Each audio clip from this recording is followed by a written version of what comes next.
tournée de chantier de cette semaine, on assiste à une séance de marquage du ministère des Transports du Québec.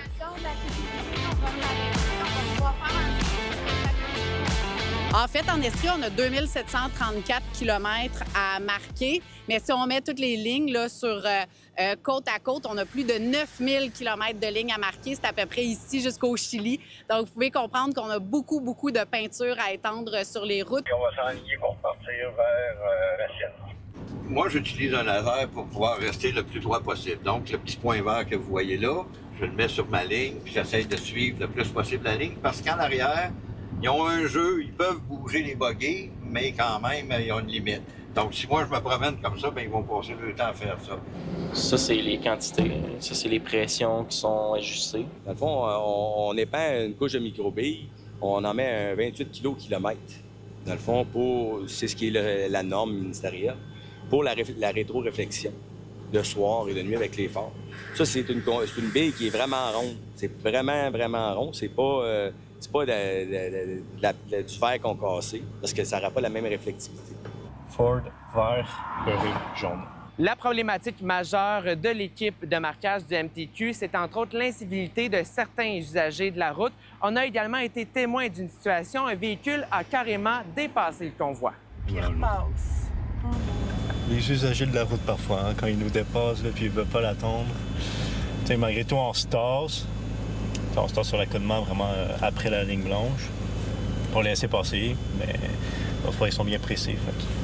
Ils passent devant nous. Le séchage dure entre 3 à 10 minutes selon les conditions météo, mais l'équipe a des stations météo dans les camionnettes, des caméras, toutes sortes d'équipements pour juger du temps de séchage. Et puis, donc, quand vous êtes pris derrière un convoi, ça sera pas long, en dedans de 10, maximum 15 minutes, là, il va vous laisser passer. On a ici des ballards. D'après moi, ça passe.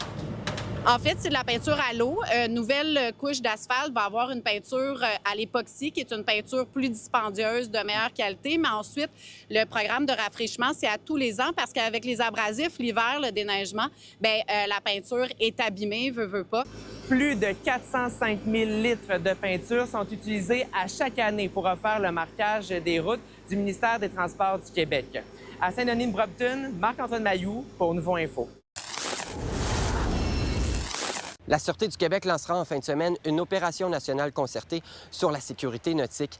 Ainsi, les différents services de police vont intensifier leur opération sur les plans d'eau. La Sûreté du Québec, nous patrouillons environ 500 plans d'eau, là où il y a des installations et un achalandage pour faire des activités de patrouille. Mais sachez qu'au Québec, il y a plus de 500 000 plans d'eau, 4 500 rivières. Donc, un incident peut survenir dans tous ces plans d'eau-là.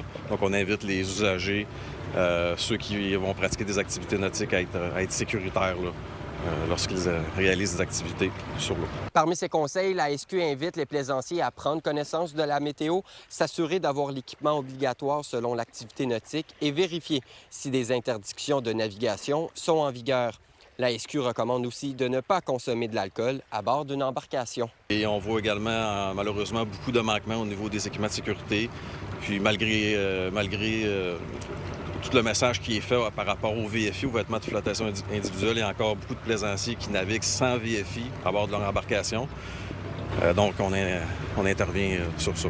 Avec le beau temps comme ce vendredi, beaucoup de gens profitent des différents plans d'eau. Chez le Club Multivoile 4 saisons, on s'assure de sensibiliser la clientèle. Oui, ils sont connus et ils sont clairs. Donc, ça va aller très rapidement là, si quelqu'un ne suit pas des consignes de sécurité élémentaires, là, il va être avisé par nous, les gens qui travaillent ici, ou par un membre de notre équipe, ou un membre un membre du Club Multivoile 4 saisons qui va aller gentiment l'aviser qu'il y aurait peut-être telle ou telle chose à pouvoir faire pour pouvoir être sûr d'être plus sécuritaire. C'est rare là, que ça dégénère à un point parce qu'on est capable d'intervenir assez rapidement, mais des fois, ça va être simplement de chavirer avec une embarcation et puis, par le vent, de se faire pousser. Alors là, les gens vont perdre le contrôle, vont paniquer. C'est surtout ça là, qui va arriver. Bien, le message, c'est justement de jamais oublier que nous, on est très petits par rapport à l'eau, par rapport au courant, par rapport aux marées, par rapport au vent.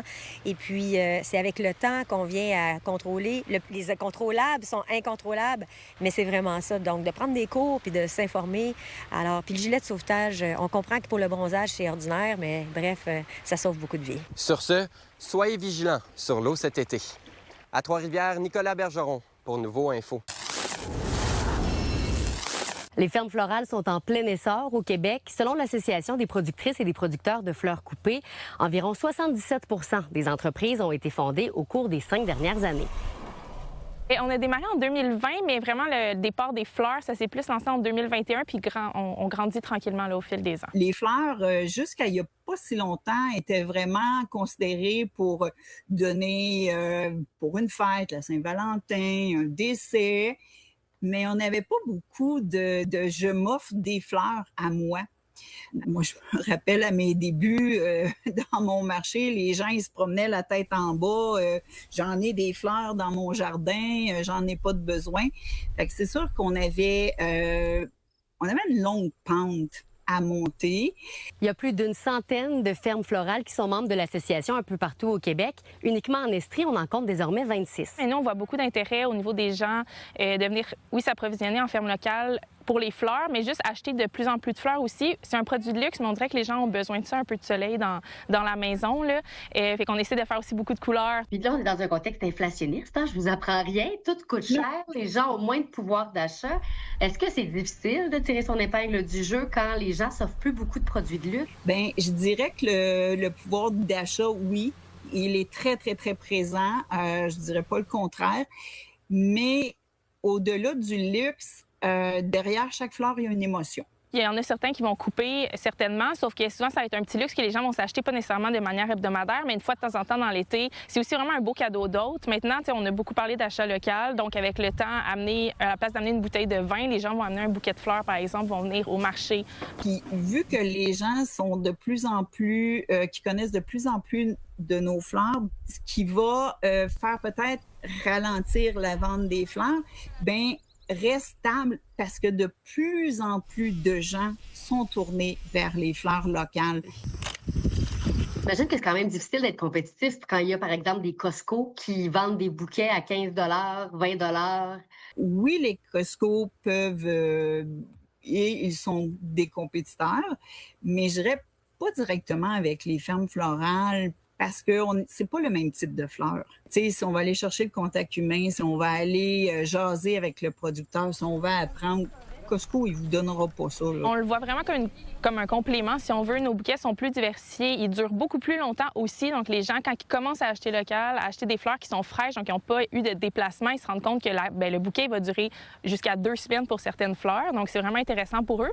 Le 1er août, c'est la journée des fleurs coupées du Québec et il y a plusieurs productrices et producteurs qui ont organisé des activités particulières. À Cook-Chériton, Fanny Lachance-Paquette pour Nouveau Info. Est-ce que tu serais capable d'identifier un monarque dans la nature? C'est la 10e édition du Blitz pour le suivi international du monarque. Ça, c'est un événement du Mexique jusqu'au Canada qui invite les gens à compter les papillons. Ça permet d'avoir beaucoup de données scientifiques pour mettre en place des mesures de conservation efficaces pour le papillon monarque. Si vous observez les monarques avec les données flash dans toutes ces formes différentes, que ce soit l'œuf, la chrysalide, la chenille ou le monarque adulte, vous le soumettez sur notre site web. C'est très simple, il n'y a pas forcément d'inventaire. Il y a aussi les données mission qui nécessitent un compte et un peu plus de rigueur dans la soumission. Et le meilleur endroit pour trouver les monarques, c'est là où il y a de l'asclépiade. Ouais, les feuilles sont très très larges et elles sont posées. C'est aussi la source principale de nourriture des chenilles.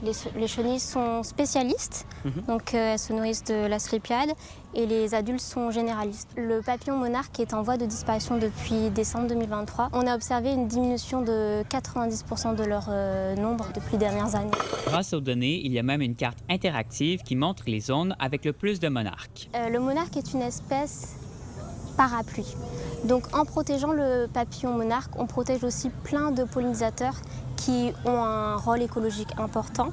C'est aussi un symbole de coopération internationale, le monarque. L'année passée, 9000 personnes ont participé au recensement des monarques et cette année, pour la 10e édition, le projet aimerait atteindre 10 000 personnes.